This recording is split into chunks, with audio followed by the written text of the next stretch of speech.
These jobs don't open up very often, and this is, the Edmondsons are sort of the Oklahoma equivalent of the Kennedys. I mean, this is a dynastic political family, going back to his Uncle J. Howard, who was governor and was a groundbreaking governor, and his father, who was in Congress.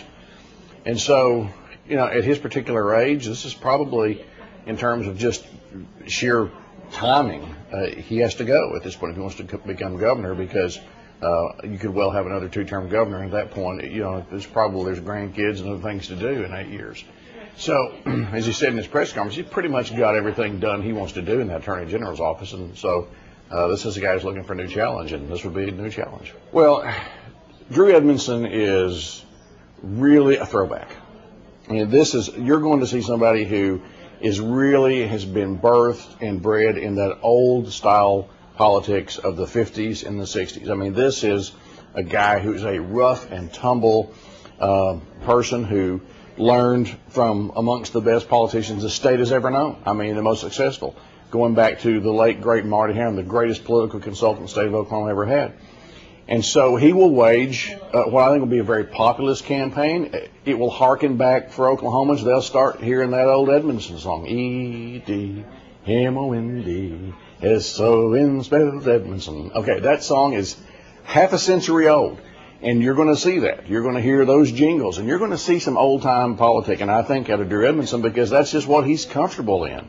And, we've gotten so high-tech and high-touch, that may be something that Oklahomans are ready for. He's going to be a more aggressive personality. He's going to run his own campaign. There wasn't a lot of references to the governor in that. And, you go back to 1988, George Bush was running to succeed Ronald Reagan. I'll continue the Ronald Reagan legacy on this, that. You didn't see much of that. Drew's more charismatic. He's his own person, and so he won't be running on anybody's coattails. Jerry is a softer, more laid-back sort of person who can get tough when she needs to, but she has different selling points. And one of her selling points is that kind Oklahoma background. She's the only person in Oklahoma history that's ever served in all three branches of government. And so there's his history with both of these candidates. I don't think, people are going, this is going to be a Donnybrook. I don't think you will. I think that they'll both sell themselves on their strengths. Drew's going to talk about education. He's going to talk about his tough image on taking care of the environment, fighting crime. People love that sort of stuff. I mean, he's the law and order candidate.